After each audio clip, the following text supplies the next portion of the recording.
This is the McShay Show presented by FanDuel, and college football Saturdays are already delivering. Every game means something right now. Rankings shift, upsets hit, and the best place to stay on top of it all? FanDuel. Whether you're riding a noon kickoff or betting the late games, FanDuel lets you bet it your way. Same game parlays, live betting, player props, alt lines, whatever your angle is, it lives in the app. So if you're watching the action, bet on it with FanDuel. So download the app or head to FanDuel.com/McShay and make every Saturday count. The Ringer is committed to responsible gaming. Please visit rg-help.com to learn more about the resources and helplines available. And listen to the end of the episode for additional details. Must be 21 and older and present in select states, or 18 and older and present in D.C., Kentucky, or Wyoming. Gambling problem? Call 1-800-GAMBLER or visit rg-help.com. Call 1-888-789-7777 or visit ccpg.org/chat in Connecticut. It's Labor Day, all right. A labor of love. We've got a jam-packed show today. Miami defeats Notre Dame in a top 10 clash. LaNorris Sellers on full display in the Gamecocks win. Then I'm going to explain why Nussmeier is setting a whole new bar for college quarterbacks. Plus, we revisit the tape, right? Klubnik, Arch, and a whole bunch of prospects that popped off in week one. Just 234 days until the NFL draft. Mensch, you good? I'm good, man. All right, let's roll this thing.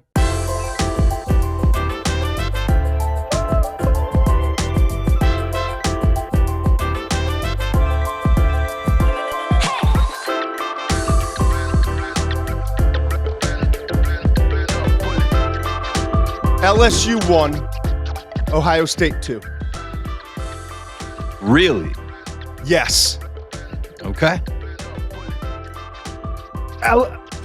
We'll get back to LSU. We'll get back to Garrett Nussmeier. That was a road game at night. Great defense. I saw some special things.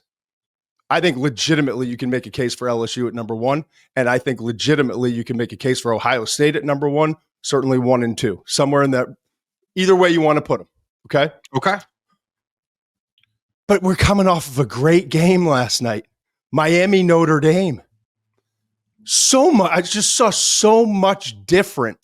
Both teams, positives, mostly, some negatives. But when I looked at Miami, right, and you kind of look at what they were able to do. Okay. The biggest thing that jumped out to me, and I'll get to the defense in a minute. Carson Beck loves football again. He said it. Those are his words. He fell in love with football again at Miami. We talked about it, man. Georgia isn't for everybody. Miami's not for everybody. Carson Beck fits in this Miami offense, this Miami culture, for this Miami team. He didn't fit in Georgia. I saw it with Carson Beck, right? We talked about it like on the field, okay? Receivers were having to work for the football. Every play, it seemed like, every time he dropped back to pass, it was like the weight of the world was on his shoulders. I remember last year in that bye week, he came back, thought he was playing a little looser, talked to reporters about like, not every play is the most important play of my life. I've got to play free. He did a little bit, but I never saw him fully just with confidence, at ease, relaxed, playing ball, the game he loves, right? And then you get to the offseason in Miami, and it's Lamborghinis and Lamborghinis getting stolen, and it's social media dating, one of the Cavender twins, and then it's a breakup. And it like all the things you don't want your quarterback to be in the headlines for. But then I told you a couple weeks before the season started, it's like this PR firm came in, and it was like, wait, I'm starting to hear out of Miami, decisive, grinding, teammates love him, playing free and easy, and like really excited to see what he does on the field because what we've seen in camp has been awesome. And I was like kind of nervous going in that game because all the other things I was hearing out of South Bend were defenses dominated. Secondary's awesome. Might be the best secondary in the country. So this is now a clash in South Florida, right? Sunday night, prime time, all of it. And Beck wasn't perfect, but I saw a Carson Beck that I kind of had always been wanting to see. And I saw Carson Beck. I don't know if you noticed this, Mensch. I'm really curious to get your take. Maybe it was just me. Maybe I hadn't seen him in a minute. Maybe I just had like bad memories, like a bad taste in my mouth about everything felt so heavy. His feet were heavy. The mood was heavy. He looked light on his feet last night. For his size, for what I've seen in his mobility, he was moving around a little better. He was making a couple throws that were risky, but he was doing it because he like moved a little bit and bought himself a split second extra time. And yeah, the receiver makes that unbelievable one-handed catch. And he made a couple risky throws into coverage. But but when he took off and ran, I saw a little bit more juice in him. So I'm not saying it was perfect by any stretch, but that's a damn good Notre Dame defense. He's got some playmakers. And by the way, it helps when your receivers catch the ball and make some plays after the catch. I'm telling you, this Malachi Toney. All right, hold on 1 second because I want to get into the heaviness thing. No, I get it. I have the same thoughts. By the way, Malachi Toney's a whole thing. We're going to get into him. But talking about the heaviness of the feet, I agree with you. Both touchdown throws, good examples of just buying that extra split second under pressure, just enough to get that ball off and make those plays, gutsy throws. I'll add to that. When I was watching his tape at Georgia last year, I specifically wanted to see how he looked after Georgia scored. And why did I want to see that? Because I had heard all about this. He's not, maybe he's not happy there. How did it end? What's the problem? And he did not look like a happy quarterback at that point. There was some celebrating. There was a lot of not. There was a lot of just like, this is business for me, just taking care of what I need to. Last night, I saw a more emotional kid. Last night, there's a more emotional human being coming out in Carson Beck. And that's not a knock on Georgia. It just is what it is. He needed a change of place. And it seems to be working out for him. Now, I'll let you get into Malachi Toney because, it helps to have a Malachi Toney in your stable of receivers, man. He's just a true freshman. It's unbelievable. By the way, at the beginning of the game, they said that the Miami coaching staff was like, we're not sure how much we're going to use him tonight. Oh, okay. Yeah, you were. Right. Yeah, you were. You knew exactly what you were going to do. Yes, you were. He's different. And like, it doesn't take long. He had 6 catches. It felt like he had 20. Sorry. I told you I was going to let you talk. No, I'm just saying, like, it doesn't take long. It takes a while to figure out who's good and who the young guys are and all that. But when a young man is different, it doesn't take long. No. It took like 2 or 3 plays because I saw like first couple plays and I'm like, oh, this guy might be different. And then he was doing more. And I was like, oh yeah, he's different. And so now you got Beck playing like light and free and easy. And honestly, like Notre Dame defensively and accurate. Right. Receivers weren't grinding to make catches. Maybe the receivers at Georgia just weren't. And we know that they all, not all, a couple few of them struggled with catching the football consistently, right? I think that offense is just tailored to we're going to run the football and the play action off of it. And it's not as like open and free. And the other part too, with the decisiveness from Beck that I saw there versus I just have visions of all the tape we watched on Beck. And it's like play action, top of drop, going through reads, but like kind of holding on to the ball and like never felt like he was like, got this bang. I think part of the reason why he's got so much more control at the line of scrimmage. You know what lets you be decisive as a quarterback? Is when you get up to the line, you can check out of a play that doesn't appear to be working based off of what you're seeing from the defense. You can set your protections. You can, because then you have a confidence in your mind that exactly when that ball hits my hand from the snap, I know where I want to go with it. And if you have the answers to the test, yep, you have. And even if you don't have the answer, it's hard to explain. But even if you don't have the answer. Even if the answer is wrong based off of the pre-snap read, at least it was you chose the road you were going down.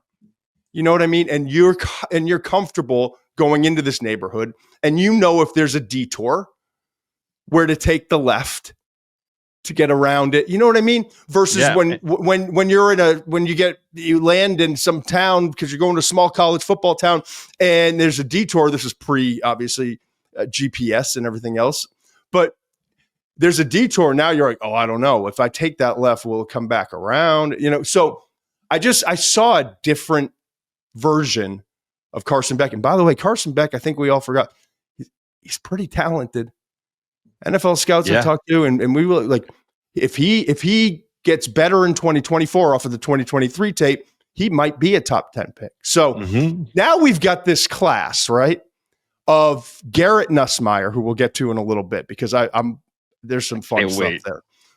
Cade Klubnik, LaNorris Sellers, maybe this year, maybe 2027. He did some special things, and I know you've got some stuff you want to get to. John Mateer continuing to blow up, and the legend that is Mateer. And I'm probably free. And Mendoza at Indiana, right? Drew Aller, Penn State. So you got all these guys. And remember, like everyone was kind of in our comment section, sending me social media. Like, what about Carson Beck? Sam Levitt? Like, we got to all those guys in the preseason, did deep dive breakdowns on them. I was like, let's just hold off on Beck. I don't know. Like, Lamborghinis are getting stolen, public breakups. Georgia didn't end well. Let him go. I'm just going to step back from Beck and let's see now I'm like, okay, I'm in. I'm not saying I'm in like he's top 3, top 4 quarterback. I'm saying like I am now very interested in the product on the field that Beck put out there against a Chris Ash defense for Notre Dame that had an excellent camp that, by the way, give Notre Dame a lot of credit. Made adjustments in the second half, mixed up some coverages. I think Miami kind of took foot off the gas a little bit offensively, but I also know Notre Dame kind of forced them into a lot of things and forced them to be uncomfortable. And it's not the result you want if you're a Notre Dame fan, but my goodness, like the one thing that did transition from 24 to 25, they are tough, they are physical, and they got some fight in them. Right? Yeah. They're a reflection of their head coach. They are unconscious in terms of the scoreboard. I mean, they were down 10 and that game looked like it was over, and they just battle back, make plays, find a way to get the score tied. And really, you know, your young quarterback who battled all night. I kept watching that game last night. I was like, I'd love a rematch. I would love a rematch because a couple of things. Do you think that CJ Carr is going to have 2 intentional grounding penalties? That offensive line, as good as it was, and they recognized it on the broadcast, were laboring in that heat and humidity a little bit. They got to get the running backs more involved, which I think you want to talk about. And they started to do that with Jeremiah Love in the passing game, but they had to get more touches for him. So I was like, I would love to see a rematch. On the flip side, if I'm a Miami fan, I'm like, yeah, that's fine. We'll do a rematch because we had some costly penalties. We kind of kicked ourselves in the foot.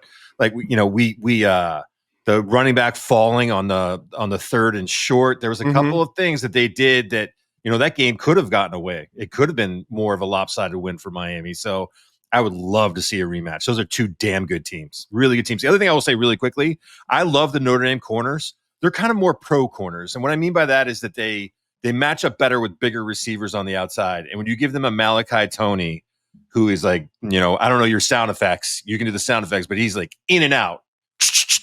Yeah, he's so quick in and out that's not really what they do. I think they're actually more built for the program. They're more built to match up with those big, talented outside receivers. And so they don't, that secondary, as good as it is, that was a real challenge for them last night. That's not the kind of passing game that they're really built to slow down. And again, they adjusted. They did a great job.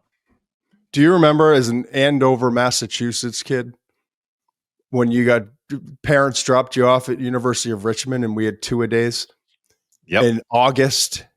Do you remember that? Because I didn't want to talk about it, even to my mass hole friends. Like, we had plenty of Massachusetts kids that came down to Richmond because Jim Reed recruited, he was a BC and recruited a bunch of guys. I was too embarrassed to talk, and I was playing quarterback. It was like, as an offensive lineman carrying that weight. Like, so I'm not excusing anything, but when you go down to that heat in the South, and they had a storm roll through before, and so like the heavy wet air. So yeah, I don't disagree. People don't believe me. They used to have, when we were at Richmond, again, this is Richmond, not Miami. We would go in and you'd have to weigh yourself before practice and weigh yourself after practice. You had to do it. You couldn't practice unless you did it because the for medical insurance reasons. Yeah. People would lose 12, 14 pounds, and then they'd have to come in and weigh in for the second practice. And if you hadn't gotten that water weight back, they sat you. You couldn't go back in. I'm talking double digit weight sometimes for people. It was in insane. A 2-hour practice. Yeah. Right. So, and I don't want to go on the whole show, but I did find it interesting. And this is why I love the big game, first game. And then watching, like, everyone's like Notre Dame this and Clemson this and Texas this. But watch, like, the adjustments, because you got to remember they're scrimmaging, they're practicing. Like, there's no preseason to work out some kinks. You jump into like face first, diving into the ultra deep end, right? And then you go back and you watch the tape, and you're like, "This is what these are the mistakes we made as a coaching staff. These are the limitations that we have that maybe we didn't recognize in camp from a personnel standpoint." Like, Mike Denbrock is a damn good coach on offense. He's gonna get some things figured out.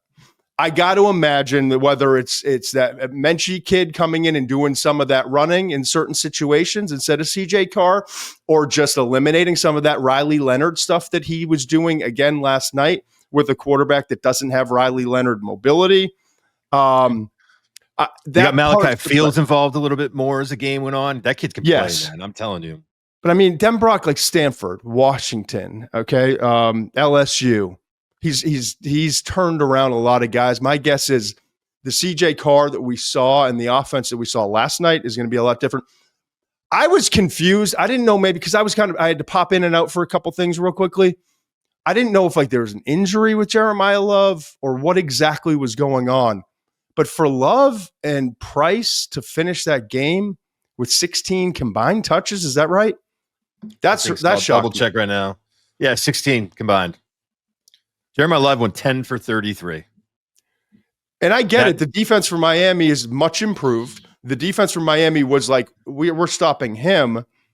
But that's going to be every defense's thing this year. So there's got to be a little bit more creativity to get the ball in his hands.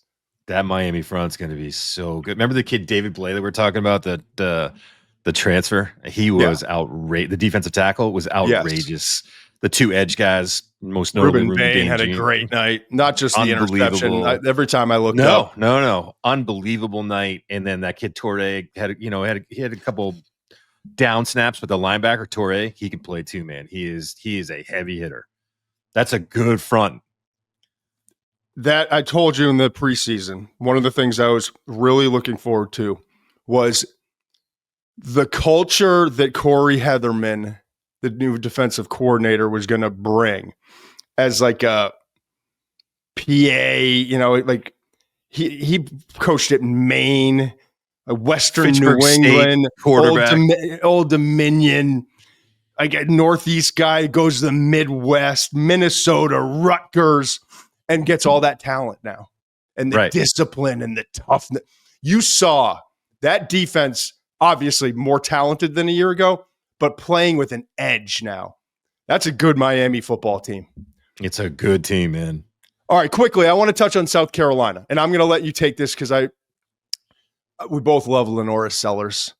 LaNorris Sellers, he is developing. He's not there yet. There's a lot of development still to go. But my goodness, like, if you forgot about how big, strong, fast, and the big arm that he has, and he's 20 years old. Like, there's some special things. I'm curious, though, what your take is on Sellers. And a little sloppy for South Carolina, but what did you see from Sellers? Because that's kind of your guy that you're really excited to see. All right, let's get the negative out of the way. The safety was bad. When he lowered his eyes and took off, it wasn't there. I think he had someone in the flat or the hook curl. He had someone he could have got that ball to. He needs to get that ball out of his hands. He can't take the safety there. And he was a little inconsistent throughout the game. But watch LaNorris Sellers in the fourth quarter, because this is becoming a theme. And I know they should have beat Illinois in the bowl game, and he missed just a bunny at the end of the Illinois game that would have given the South Carolina that win. And I get it. But look at Missouri last year and how he played at the end of that game. Look at Clemson, how he played at the end of the game. And now what does he do at the end of this game? It's a little closer with Virginia Tech than everyone thinks. They're only up, I think, 6 points at the time. And what's he do? He throws a 64-yard dart, just perfect pass to Nick Harbor, touchdown. Now it's a 13-point. Then they get the ball back. And this was my favorite stat of the weekend. It doesn't even make sense. They get the ball back, and he basically just ends the game. He had a 16-yard scramble that was insane. He broke 3 tackles, McShay. He was just shedding dudes. And he does this it's just another day at the office for LaNorris Sellers. Has a 16-yard scramble that extends the drive. They get to 4th and 5. He gets 6 yards. They had, I'm not kidding, this is their last drive, was a 10-play, 17-yard drive that took 4 minutes and 43 seconds to end the game. That's such a weird stat. 10 plays, 17 yards, 4 minutes and 43 seconds. Yeah, how do you do that? Because you kneel, you get a first down, you get 2 first downs, but you also lose yards. It is a bizarre stat. But again, this kid is taking over. I'm seeing it consistently now. In 3 of the last 4, there was Wolford was in there. That was a blowout. But 3 of the last 4 meaningful games that they've played, when it matters most, this kid is making plays, whether it's with his feet against Clemson last year, whether it's against his arm in this game with that ball to Harbor. He is just making plays when it matters most. And he's still developing as a passer. I get this. But this kid's a winner. This kid is figuring out ways to win games, and it's exciting to watch him go forward, especially because when we looked at 2 other prospects, and I think that were disappointing, were Arch Manning in Texas and Cade Klubnik in Clemson. When they needed to make a play, when it was really on the line, they didn't take advantage of that opportunity this weekend. Maybe they do going forward, and we'll see how that goes. But they didn't pass that test the way that I want them to pass that test to start the year. Little different defenses they were going up against, but yes, I agree. No question. That's fair. I was encouraged by Nick Harbor. Still a work in progress. Me too, man. But was that a catch? Did you see that? Yeah. Yes, it's a catch. What are we doing? What are we doing? I get it. I've sat in so many referee meetings and in the college football meetings in the preseason, and they get graded just like you guys, an offensive lineman get graded or a quarterback gets graded. So they have to. They have to make calls based off of the letter of the law because it's their job and that's what they're, so I oftentimes don't even blame the referee, but when you see a young man with those big hands catch the ball secured, couple steps, and pulls it in, and he's this tall, lanky guy who it felt 3 minutes later he finally went to the ground. What are we doing? There's a spirit of the law, and I don't know how the language has to be written in. That's somebody else's job, but do your job better. Because I'm seeing way too many clear catches. Ball is possessed when they're inbounds, when it matters, and now we're 3-5 yards out of bounds at the end of the play, out of the end zone. And there's a little shift in the ball. What the fuck are we doing? Do you know what? It is maddening. It is. So Harbor goes less points. Give me more points. Everyone likes points, man. And keep it fair, keep it reasonable, but that's reasonable. Right.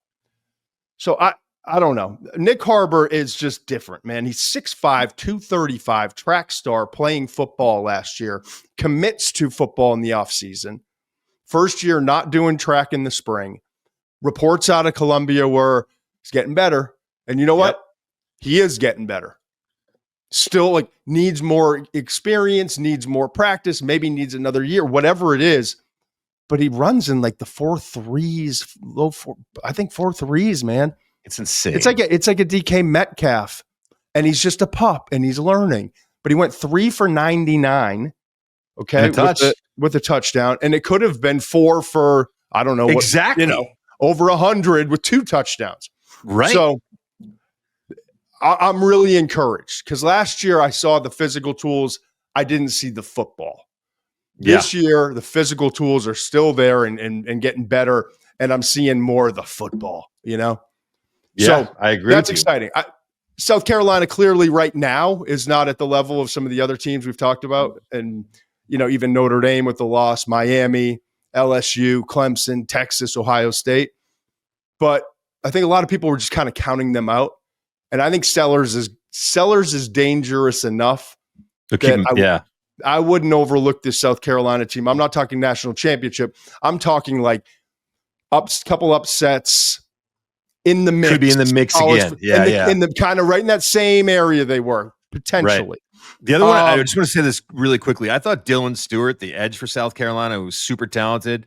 I think he looks a little thicker this year. I thought he looked run down at the end of last year. He was a little lean. This year, he looks a little thicker. He looked explosive at times in that game. I'm excited to watch him this year. I agree. The McShay Show is brought to you by FanDuel. Ready to fire up your Saturdays? FanDuel's got a boost you don't want to miss.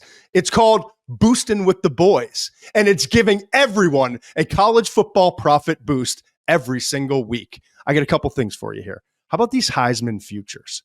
Tommy Castellanos came in at plus 5,000. Now he's down to plus 3,000. Still unbelievable money. What I saw was special. It's a long shot. And I got to go back to Garrett Nussmeier. Still plus 800. There's some good money there, I think. Nussmeier played at a level I haven't seen in a long time in college football at the quarterback position. Each week, we're giving everyone a profit boost to use on college football. No opt-in gymnastics. No invite-only nonsense. Everyone gets the boost. We're talking real games, real teams, real Saturdays with an extra payout on the line. It's easy, it's fun, and it's only on FanDuel. Go to FanDuel.com/McShay to download the app, check out the Boostin' with the Boys offer, and get in on the action. Must be 21 and older and present in select states, or 18 and older and present in D.C., Kentucky, or Wyoming. Opt-in required. Bonus issued as non-withdrawable profit boost tokens.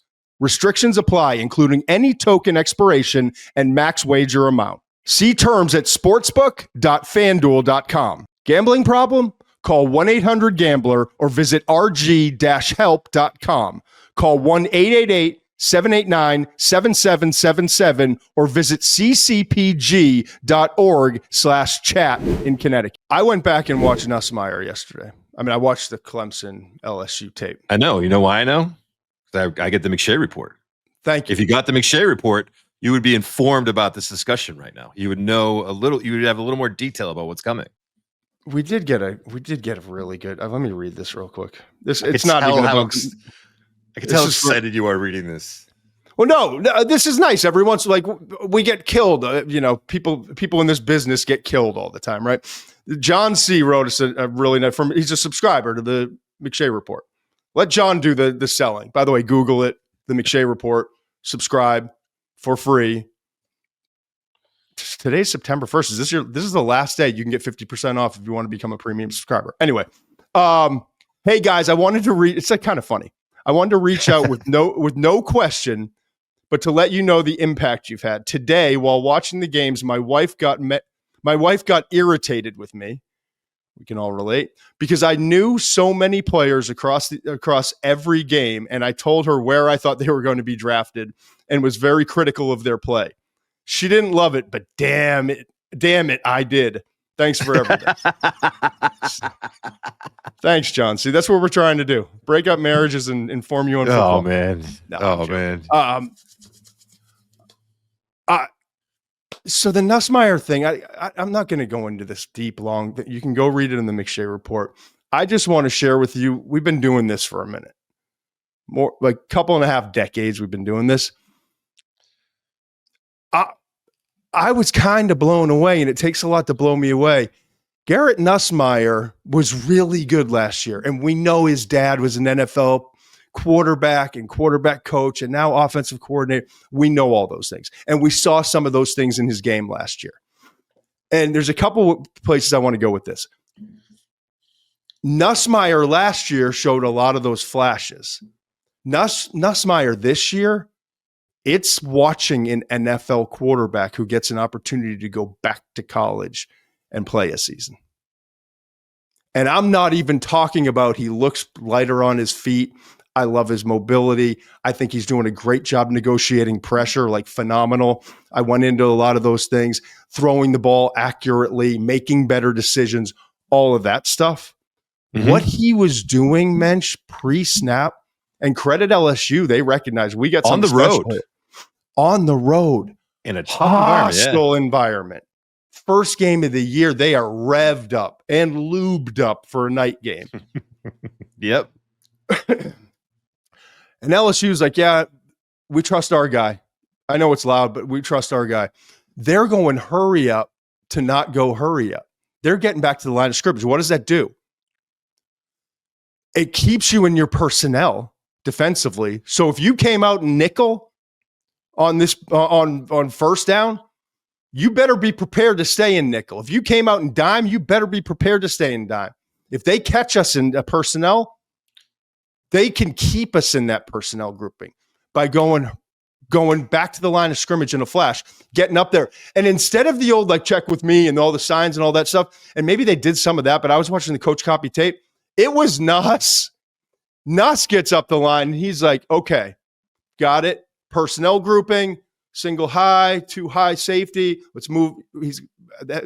Now I get the setting protections. A lot of guys do that, setting protections, but then the motions. Mm-hmm. Watch the pre-snap motions moving forward this season if you're a football fan.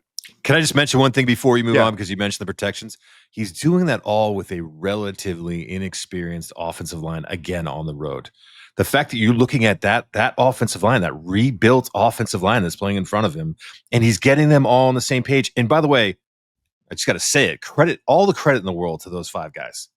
They played their asses off. They were in a really good spot. They played really well. No breakdowns that I saw. It's just impressive that the quarterback and his again, relatively inexperienced offensive line were on the same page like that in that environment in week one is incredible to me. And so he's getting the line of scrimmage with all that noise, communicating to that offensive line, which is, you got to communicate well. And then, like you said, a young offensive line. And then the motions, it's like, okay, we're gonna move this guy over, and watch his eyes. If you want to get a little bit, I don't want to say smarter, it's like condescending. If you want to kind of get a peek into what's going on, he calls for a motion. Watch his helmet. He's not watching the time. He's now surveying. Okay, so so these are the safeties, right? Okay, motion. He's got a tight end, let's say, coming over. He's watching. It's kind of like this, and then he's like, okay, you guys. Another motion, and now it's like this, right? And right. He's like, all right, and then it's like 5 seconds left on the clock, and then he's like, running back, swap, right to left, and then if you watch the running back, it would be right before he snapped. So what does that do? Prevents green dogs, like the linebackers blitzing off, to where the running back is. If the running back doesn't come out. If the running back goes out as a receiver, I cover him. If he stays in, I blitz. It also, like, by doing that, it gives the defense no time. Now it's like, I know so when you're setting protections, who are your danger guys? Okay. Right. Who's the most dangerous guy? Yep. Who are the dangers? So that I've got now, depending if you get 8 in the bus, there's 8 guys who are threats. So you set your protection, whether you fan it, you overload it one side. And then you've got that set, and then there's this like numbers game that goes on real quickly in your head. Right. There's 4 there. I've got a guard and a tackle to my right. I've got my back on my left side. So let's motion in a tight end, and then right before I snap, let's swap the back. You're right, and then bang, snap. Right. He's doing all that like in a 10-second span, hostile environment. And now he knows the coverage. By doing the motion, he's figured out, okay, they're showing too high, but it's really going to be a cover 3, or because he's motioning him around. He's gotten to call zone, man-to-man, all that stuff. And then he set his protection right at the very last second. All right, let's go. And you could see it. The ball snapped. He knows where he wants to go with the ball. And by the way, the biggest difference in this game, LSU-Clemson, for me, quarterback play was awesome for LSU. Flashes for Klubnik, and we can get to him in a minute. Mm-hmm. LSU protected. Clemson didn't. Yeah. Truly. And we've talked about play callers a fair amount so far this year, right? And I didn't mention his name, and I was blanking, but the co-offense coordinator, Joe Sloan for LSU, who is their play caller. One of the things that allows Nussmeier to do that is getting the play in. Get the play in. Get them up to the line. Great Let point. him go. give him the play really quickly. Let him cook. Put him in a position. Then he knows what the checks are off of that play. Yeah, exactly. So, like here's the formation. This is what we think we like. I'm giving you the ingredients to whatever you want to make. Here it is, and we're gonna go quick. So when you get to the line of scrimmage, it's not oh shit. There's 6 seconds left on the clock. You know what I mean? It's everyone set. Everyone can identify. Like the offensive line can identify the front. They can get set. Then they can get it's a collaboration of That's all why those Mahomes things. does this all the time. And it's like, people think it's a so nervous. Annoying. Yeah. You're right. It's a nervous like a twitch or whatever. That's get me the play so that I can go do the things that I do really well. Right. Next play. I can't worry about this. I can't whatever. I will say one thing that I got to say about Nussmeier that I knew it drove me nuts. Someone compared him to Romo, and it was so weird because I saw a Romo interview recently, and I don't know if it was a commercial, but they asked him what his favorite play was. And he talked about the back shoulder goal line fade to Dez Bryant and how you cannot defend it if the quarterback and the receiver are on the same frame and on the same page, and you have a big receiver. And I'm watching that LSU game, and what do? They take Tez Green, just the tight end, they isolate him on the left side, and Nussmeier, just like that, catches the ball, throws it right to him. You can't defend it. And it was like watching Romo to Dez Bryant. It was Nussmeier to Green in that goal line. Good luck with that, by the way. You can watch all the tape you want in the world. Good luck with that. Yeah. If you're Ohio State, you're putting Sonny Styles out there, and that's what you're hoping you can. You have to have a unique athlete to defend that play, and there's not a lot of teams in the country that can do it. I'm telling you, I watched a young man grow like it wasn't overnight. It's been the course of his lifetime. It was an off season to refine and go back and self scout. Garrett Nussmeier, and you have to assume this is going to continue if he can do it on the road against Clemson in the first game of the year with as you touched on a fresh, young pups in the offensive line. Maybe not young, but inexperienced offensive line, some new faces at receiver. If he can do that in that moment, it should, from a mental standpoint, I'm not saying all the results are going to be better, but from a mental standpoint, only continue to get better, okay? Garrett Nussmeier is setting a new bar for what elite looks like in terms of the mental game at the quarterback position. I get like maybe Andrew Luck, like you got to go back. That's how I was thinking. Yeah. I'm talking about the mental part. What he's handling, what is on his plate mentally is so unique and so special. As an NFL evaluator, you're looking at this and you're saying, yeah, Klubnik's bigger. He's got maybe a better arm. He's more mobile. LaNorris Sellers is special. He's big. He's fast. He's strong. He's all these things physically. He's got a huge arm. Drew Aller's a big, strong arm quarterback. You got all these guys with these physical traits. Nussmeier's physical traits are good. But the way he controls a game mentally and the timing as a passer and the ball placement, even his misses, not all of them, but I saw a handful of his misses. He put the ball in the right place. Like that first quarter incompletion to his big 6'7", as the kids would say, 6'7", tight end, Trades Green, right? Yeah.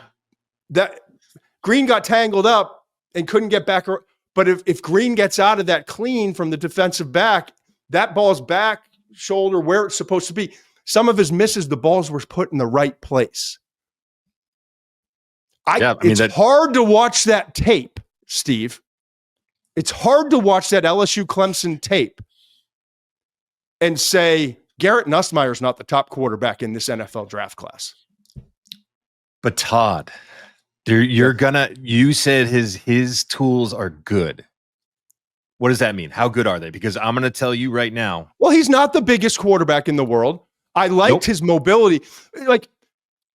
It's functional quarterback mobility and sliding, moving, climbing. I saw a little bit more juice in his feet. But he's certainly not Sellers. He's not Klubnik. He's not going to take off and run like some of these other guys. He's got a good arm. not elite, not Drew Aller, not Sellers, not even Klubnik in terms of like when he rips it, it's good, but it's not elite. But you know what? Tom Brady was the same way. Yeah. Peyton Manning was the same way. He's not as big as those guys, but he's more mobile. Like, I'm not, I know that's rare air. I'm just saying, yes. Here's my pushback. You're talking about Tom Brady and Peyton Manning, two of the best that ever played the game. Brady played really well until the end. Drew Brees. But these are guys that played years ago, Todd. There's a different model. Baker Mayfield. You think he moves like Baker Mayfield? He doesn't move like Baker Mayfield. Not quite, but but Baker Mayfield was not the biggest guy, not the fastest. He's not the biggest guy. He's not a little thicker, I would say. I would say he's a little more well-built than Nussmeier is and was in college. I mean, I'm pushing back. Listen, that tape's awesome. And I love Nussmeier. We have until April to figure all this out. I'm just saying. I think that's going to be an interesting conversation that unfolds because mentally, they're no holes so far. I mean, they're in one performance, but in a tough situation against a really good defense, I think. And they only scored 17 points. I can hear people yelling at me already. Like, I get it. Yeah, but he was pretty damn good, man. Oh, I mean, he was pretty damn good. And by the way, that defense is awesome. Yes. And then that's Tom Allen coming in. And that defensive line is deep with 2 top 10 prospects and Peter Woods and TJ Parker. You got Woods played better than I thought, by the way. He did play better than I thought. I agree. Yeah. I'm glad you said that. Not as deep, by the way. The depth guys need to step up a little bit. Those 2 defensive tackles that they're relying on, Capehart and Green, did not play as well. They kind of got to step up. But go ahead. We saw that on tape coming in. The linebacker, Sammy Brown, awesome. Yes. Right? As we know what he is, good college player, day 3 prospect. But my point is that to do it against that defense, first game, young offensive line, weapons you haven't had forever, not necessarily all of them. Like, forget the 17 points. It's watch the tape. That stuff was special. And I'm telling you right now, LSU, if with that defense. Like that defense played really well against Klubnik. And I know that Antonio Williams came out of the game early. But that defense with Blake Baker, the defensive coordinator, went from shit to middling and up and down. 23, 24, middling Tell and us up how and you down. really feel, man. 25, like this is a really good defense. Yeah, man. It's what I kind of thought Alabama might trot out with, and it's not even close, right? Like, I'm just evaluating one game. That's a really good. This LSU team deserves to be, if not 1, then 2 in the rankings this week. I don't hate it. I'm just saying. I don't hate it. Want to talk about Klubnik real quick because it kind of ties into some of the stuff that Blake Baker did. I thought Klubnik was up and down, and Brian Kelly. I said this Saturday night, but Brian Kelly came into that game and said we want to keep him in the pocket. And I thought that was an interesting comment right out of the gate. And when they had a hard time keeping him in the pocket, Klubnik was making plays. And then when he couldn't get out and make plays on the move, that's when he started to struggle. And you saw that he has a tendency in big moments to get out to his right more quicker than he needs to. And it was the last play of the game. I mean, Blake Baker, I mean, that call is perfect. It's understanding your personnel. It's understanding the tendency of the quarterback. It's understanding the moment. What he does in that on that play is there's a 4-man rush, and it looks like Klubnik, if he's looking to his right, he thinks the force defender's inside and that he can just roll out. But what Baker did was had Harold Perkins from the opposite side of the formation come looping around so that when Klubnik did step up, oh my God, here comes Perkins. Who, by the way, and it looked like he was running a 4.2. I was just going to say that. Yeah, I was like, just hit a 4.2 speed. Because like that closing burst. I swear to you, I was just about to say that. I want to know how fast this kid is. He was flying for a guy who was an edge. Now he's playing star, but he was an edge at one point in his career. He was moving. In that play, he baited Klubnik. He said, "Oh no, you can go out here. Go ahead, go do like that, right?" And he's like, "Oh, I can. I'll go do it." And here comes Perkins. Is like, I'll shut that door on you. And he came from around here end the game to there. Yes. Right. Opposite side. Yes. That pre-snap read is, we have to identify. They said it during the broadcast. It looked like it was happening. They were identifying where Perkins was every snap. Where is he? We need to know where he is right now. So they were trying to find him, and he looks over to his left. And he's like, "Oh, I'm good. I'm good. He's over there. I can't believe they're giving me this." And then it looks like that end is inside, and he's like, "Oh my God, I can just run for this." And nope, they shut the door. And then the play before, we texted about it last night. The play before, he stays on his first read too long. He has the slot wide open. They win the game. He looks to his right and throws it to the slot. Again, I'm not comparing. Yeah, I am comparing the two. I mean, it would be hard to imagine Nussmeier where he is mentally that would have not figured that concept out defensively. It was a bust on third down. Yeah. It was a bust in coverage. They had it was 2 over 3. Yeah. It's a numbers game, man. LSU had 2 defensive backs over 3 receivers. So they had the outside guy covered. They had the 2 covered. They didn't have the slot covered. Yeah. Unfortunately, Klubnik made a predetermined pre-snap read, and it was 3-by-1. You got 3 to. I'm trying to work within the camera. He had Wesco on the left, and then 3 to your right, and 1 to your left. Yeah, and Wesco was the single, right? Yep. To his left side. Predetermined read, but with these 3, there were only 2 defensive backs on top, and so, but he locked into that to the left side. And you know what's interesting about that? Now that I think about it, what? Guess who he saw when he looked over to his right? Perkins. I wonder if they were just like, we're going away from Perkins. It's to me, it's a fascinating chess match that went down there because he looked over to his right, and if you watch that Perkins kind of steps up, and there was a timeout early. There was a timeout early in the game. Remember, because that was Herbie and Fowler, right? Yeah. There was a timeout early in the game, and they were like something about Clemson had to call a timeout because they were struggling with where Perkins was, and it like it's not what they wanted to do, and they had the tight end there. I actually didn't. I was studying so many other elements, and I put a lot of time into Nussmeier, and spent a decent amount of time on Klubnik, but wasn't watching for that specific play. Talking about like how just his mere presence forced Clemson into a timeout. Yeah. So I'd have to go back and confirm that that's actually true. I'm sure if they said it, that they had information. But my point is, we saw Harold Perkins in 2023, and he was just a pup, but he was destroying offenses and ruining game plans. And that Arkansas game is burnt into my mind. Yes.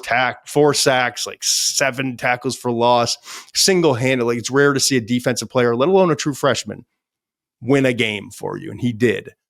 And then he comes out in 2024, and he's playing off-the-ball linebacker. It was like key, reading his key, locating the ball, traffic, and it wasn't for him. And you told the great story. And then he gets hurt early in the season. So it doesn't really get. So he doesn't have time to Yeah. And then you tell the great story of he goes into the office, defensive coordinator, right? And Blake Baker's like, how do you want me to use you? Like, where are you most comfortable? And he says what? Wherever you want me, coach. I'll play wherever you want me. And that's exactly what you want your players to say. And good on Blake Baker for being like, no, Harold, where do you think you'll be the best? Like, I need you to tell me. He's like, I want to play star. Well, it seems like it's working out pretty well so far. Whew. I mean, it's by the way, on Klubnik too, he just has this thing where he wants to go right. He does. And they were on it. They knew it before the game. They started looping linebackers. They made it real difficult for him to do that as that game progressed because he had some success early on. I will say that the throw he made with 1:48 left in the fourth quarter, they're down 7. He's trying to go for a score. There's a too high look. He throws a whole ball with a defender right in his face. And I was like, there it is. It was an unbelievable throw. There it is. That's what you can do. You need to start doing that. Start taking advantage of space, start climbing the pocket instead of evacuating so quickly. He can do it. I thought he settled down. Oh, he absolutely. Right. So there was some really good stuff from Klubnik. The numbers weren't great at the end, and he didn't. Those 2 plays. He actually played a little bit better than I kind of thought watching the TV. Agree. There were some things that he did where I'm like, you know what? Like Yeah, he's one of the guys. Like, there's no question. I'm not like getting, and there's no concern here. I don't like making excuses, but like, it's the first game of the year. Antonio Williams goes out early. I was looking for it on tape. I didn't see where the injury occurred. I saw it. It was early on. He ran a route over the middle, and you could see him grab the leg. Okay. Yeah. But it wasn't like a major contact thing, right? No, it was non-contact. It just looked like a hamstring. Okay. It looked All soft right. tissue, yeah. Two other things quickly. That offensive line is, and I said this going into the season. You did. I pat myself on the back. Experience all you want. They were overmatched physically. They were not ready for that. And I think, man, how many times are they going to blitz that B gap with the guard helping out the center on a defensive tackle? Come on, man. They saw that off of last year's tape. LSU did. So credit to Blake Baker and that staff for LSU, because they were killing them in that first series. It was the first Clemson series running back. The Clemson running back, remember, is a former wide receiver. Yeah, Terrell. He cannot pass block. He might get there, but right now he doesn't. It's not. But he doesn't even know where to go. Exactly. It's not a toughness issue. You're not looking at him saying like, "Dude, you're soft." He is. I don't want to say lost, because I think that's he's just green. You're right. He's green. He's trying to understand where he needs to be protection wise, and LSU took advantage a couple times, and that's all stuff that Klubnik has to deal with. When we talked about it with Nuss, when you set your predictions and you think a guy's an accounted for, and then he's not, now you have problems. Now and then can you trust it and all of that stuff. So that was going on in that game too. One other guy I want to mention I thought was awesome, Mansour Delane, and we talked about it a little bit on Saturday night. I watched on tape. Every aspect, by the way. Physical, smooth, fluid, freaking confident. Like, your cornerbacks have to be smart and they have to be confident, really above all other traits.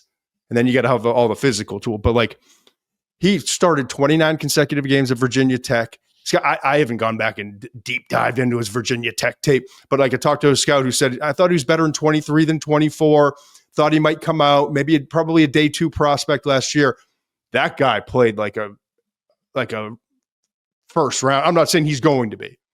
That's what you look for. Shut down corner, interception, right? Did he have an interception? He did. Pass, interception, pass breakup, tackling. Yep. Taking top. So like, that was impressive. So now you got like Harold Perkins and Delane, and that kind of depth on that defensive front. Weeks Patrick brothers. Payton flashes, and the Weeks brothers at linebacker. I'm telling you, man, LSU, it's 1 week. LSU is one of the best teams in the country. I want to see how Baker calls games going forward, because I don't have the numbers in front of me, but it felt like he was bringing the house a lot. It felt like we're just going to bring. Well, when you got Delane. That's what I mean. And, again, it would be interesting to see how that holds up. And if you could do it against Clemson, and those Clemson receivers, I thought, needed to have a better game, even without Williams in the game. They needed to play better. They did not live up to the reputation or the talent.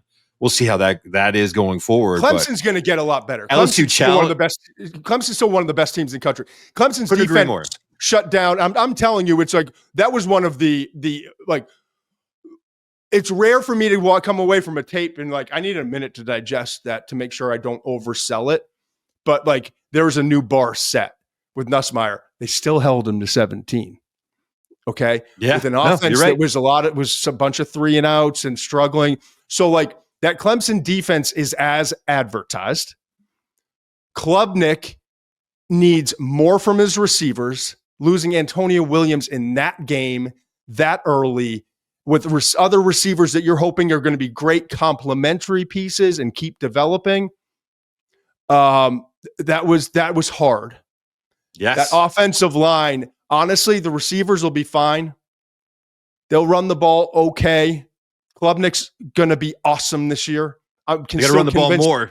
They got to stay committed to the run game. But yeah, go ahead. But if Clemson doesn't come back and win 10, 11 more games in the regular season, I'm talking about, because they got SMU. We're going to Florida State, whether you want to or not, or can or not, or whatever. Why do you think I don't want to go? No, I know you want to go. Sorry, I'm just talking fast. They've got those 2 big games, and I'm sure there'll be a couple other teams that are rising up on their schedule. but they should still win 10 regular season games, if not 11. Agree. 100% agree. But if they don't, Clemson fans, it's going to be that offensive line. And you warned us from the jump on that. So I'm a little worried about it. Can I tell you something else really quickly before? Yeah. I think I know how we're going to end this. I don't know. So maybe this is just the old man in me. Effort matters in college football. Effort matters in football. And there's two plays that really jumped out. One was the LSU game. One was the Miami game. And I got a few in the Alabama game that are concerned. Yeah, that's where I didn't want to go. We're not going the other way. I hear you. Yep. Unless you want to do it, I wasn't going to go there. No, we're good. They got an issue there. Bauer Sharp, new tight end. He's from Oklahoma. Comes into this game and fumbles early. Do you see who made the tackle on the fumble recovery? Bauer Sharp. Kid pops up off the ground, chases down the safety, and makes that play. And you might say, like, oh, whatever. Your teammates see that. They go in, they watch that film the next day, and they're like, look, that kid could have been moped. That kid could have been upset. And he had 5 catches for like a low amount of yards, but he played a role in that game. I think he's going to play a role for them going forward. He's a pretty good player. But effort matters. And your teammates see that early in the season, him popping up and making that play. I think someone else would have tackled him before he scored, but still, it was a great play for him. And then Reuben Bain Jr. on the pick. You could say the hands and all that and the effort, but I will just say this too, because he chases outside to get to that pick. But I'll say this too. Did you see the way he sank and exploded upfield at that size? Yes. You're watching this, you have an opportunity, right? All tape matters. Now, when you were like, oh, I'll show them all my sacks. They do a lot of combine drills to try to emulate something you normally can't see from a defensive lineman in game action. You got to see something there. And then when they did that tight view on the TV last night, ABC with McDonough. I was like, dude, how is he moving like that? He's like 270 pounds. Like, how is he moving? He catches like it foot in bounds. And instead, like a lot of defensive linemen just got a foot in bounds and was like, oh, He's moving. Was he a running back in high school? Like, that was not uncomfortable for him. And you're right, sinking the hips and just taking advantage of an opportunity, put something on tape for a team. Yeah. If I'm a team, I'm watching, I'm like, this is effort, athletic ability, burst, all like at that size. I mean, that'll help you more than a sack against, a lower level of competition Austin any day of the week. Yeah, exactly. Right. Slippery Rock Tech. Right. Great. You had 3 sacks against Slippery Rock. My cousin's going to kill me. He went there, but yeah. Played there. I don't want to, like, everyone in the world's doing the Arch thing and the Texas thing. I do want to circle back because we had a lot of conversation about it Saturday night. Arch has got to play better. Mm-hmm. We know that. There's no excusing. I just wanted to I went back and wanted to get some more of the why. Right. I am concerned. There are some layup throws that he needs to be making. There's no question about it. I need to see progression in that area. I did not put him on any 2026 draft list. And this is important. I want you to hear me. Okay. Mm-hmm. There's not an I told you so. I'm leaving that for Jordan Rodgers and the gang. It's not like I'm protecting the Manning. It's none of that. I didn't put him on the 2026 NFL draft board in the preseason because he's not developed yet. He didn't play at the highest class in high school. He only started a couple games last year. He's developing, right? I want to remind you of this. And it's interesting because I watched Nussmeier and LSU before I went back and watched Texas, Ohio State. Nussmeier was really good last year. And all the Twitter draft analysts were tripping over themselves before the Texas A&M and the first half of Texas A&M. He's my QB1. He was mine 2 weeks ago. He was mine in July. He hadn't started, right?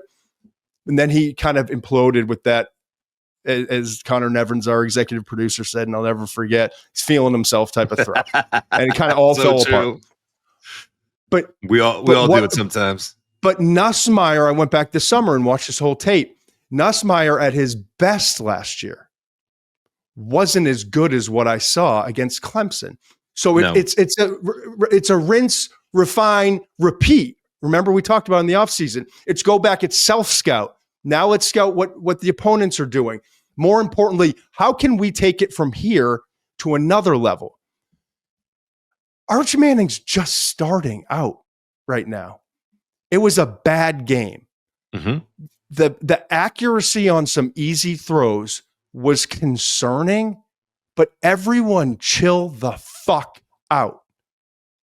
Because if you want to make comments on a national stage and you want to be out there the first one to report, maybe you better have experience doing it and go watch the tape.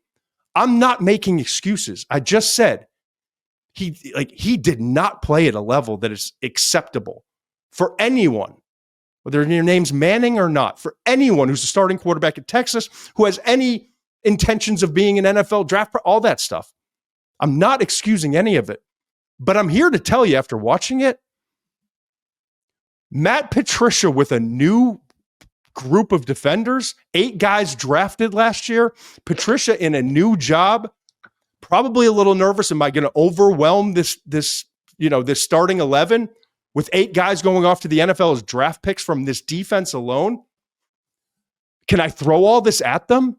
And to have the talent level Ohio State has on defense and the smarts to execute a lot of NFL stuff in week 1, and to have the onions, the Kuyans to go into that game with that game plan. I know you had the whole offseason to do it, but there's a lot of things that can go wrong with 18 to 22-year-olds and a vast majority of them first-time starting roles. If you're throwing that much at them. How many times do we see a defensive coordinator, whether it's in college or the NFL, come out in week 1 and the game plan's too complicated? I need to simplify things. Let's let our players play fast, right? It's the first thing you hear when a defense starts to struggle or has some breakdowns. We got to simplify things. Exactly. They came out and they changed the looks on Arch over and over and over again, and they did it in NFL ways. 9 guys that are threats to come as rushers, only bring in 3, dropping 8. Like cover 2 looks like cover 3, looks like quarters. It was like I talked about masterclass for Nussmeier. Patricia and Ohio State's defensive players that executed that stuff was masterclass. And now you're in it's your 3rd start, first game on the road in Columbus where no one wins except Michigan. And the answers to the test are not what you prepared for. You go into a quiz or a test in school and you think you got all the questions, and now all of a sudden there's a bunch of different questions. And now you're thinking and overthinking and you're questioning yourself. I saw a lot of that. And again, Arch is cool with it. And I don't care if he is or he isn't. Put a lot of that on Arch. But I also want to say, Ohio State, you've got an unbelievable football team. I just said when I started the show, it's LSU and Ohio State for me, what I saw week 1. If we're just going off of week 1, those are the top 2 teams in the country. Number 2 is Sark and the offensive staff need to go back and regroup and say, what makes this kid special now? I agree. I don't know that he'll ever get to Nuss, but he's going to get close to Nussmeier and he'll advance a lot. I saw Nussmeier play at a pretty high level last year. There's a lot of great things. And I'm watching him now in 1 year, 1 off season to go self-correct and self-scout and all that stuff. And he is like a different stratosphere from what he was last year. Arch can get there. That's why we're talking about him in the 2027 NFL draft. He's not there now. We cannot put a guy who has lived through high school and early in his career off of his mobility in a situation where we're not focusing and featuring that and allowing the stuff in the pocket to come with it over time. That would be my thing. And Sark's one of the best in the business. I have an unbelievable amount of respect for Sark. And by the way, the Mannings picked Sark for a reason, all that stuff. And he will adjust. I expect to see Texas a little bit more Arch with the mobility, run pass option, get them outside, those sort designed runs, those sorts of things. Let's get him comfortable and let's start putting a little bit more on this plate from a pocket passer, reading defensive standpoint as he progresses. A little pushback on the Sark because I want to say this. I think there is some fair criticism there. Too conservative to start the game. I hate the quarterback sneak at the goal line. Well, when I went back on it, there was a couple things I saw. One is the first play of the game, they roll him out. And yes, Arch gets a defender in his face. And this was a theme in this game for Arch. He gets a defender in his face. His mechanics fell apart, and he throws the ball in the dirt. That happened in a couple key plays. Look at the two most alarming plays for me in the game were the second to last and third to last plays. Because in the last play, if you remember, the young right tackle gets beat, and Arch has no chance. The two previous plays, I mean, that was pretty good design by Sark. Just hit the crosser, and again, what happens is it's anyone who's played quarterback, you know this better than I would know it from listening and watching you guys for so long. It's the fundamentals. His feet, no follow through. He's trying to whip it. His feet are just planted in the ground. It was all about his technique and his fundamentals. Okay, so I actually think Sark, whatever. And I want to say this one really quickly. Go ahead. Just so you understand. So, and I said this on Saturday night, so it's worth repeating. As the game went on, we saw Sark start to rev it up in terms of the RPO. We saw a couple drives. It was, and I thought the game plan improved, the aggressiveness improved, and we saw some flashes of it. I'm saying coming into a game so that your young quarterback doesn't feel like he's swimming mentally. And the most important thing I can say here, and I think it gets lost when I start with Arch did not play to a level. It was unacceptable, and he missed throws throughout that game, early, middle, late. He can't miss. But I also want to explain Patricia and Ohio State did some awesome stuff. And I think Texas could help him be the best version of himself, but circle right back to it's on Arch, man. Yeah, one other thing I will say, because I was critical. I need to walk this back because I was critical of Sark too. There was two moments in this game, one play and then one drive, where Sark put the ball in Arch's hands, and I thought he made poor decisions as a runner. The second fourth down on the first drive, if you go back and look at that is a run pass option. Watch how. I tweeted and put it on Threads or X and all that. And he's young. He's on the road. He's learning. Pull it. Because now you not only do you have a numbers to go run, but there was a tight end that was remember correctly, wide open. It wasn't a tight end motion or came across the formation, and he's wide open. I think it might have been Endries. I think he's looking back, and I'm like, if they peel back at the tight end, run it, and vice versa. He would have walked. I think he would have walked for the first down. I know. And then when you got to the goal line stand before you got the quarterback sneak, they run power. And I think if he stays on the hip of the guard and stays outside instead of trying to cut it up, I think he walks in the end zone there too. He made a couple. What we don't know sometimes, and again, sometimes it's true too.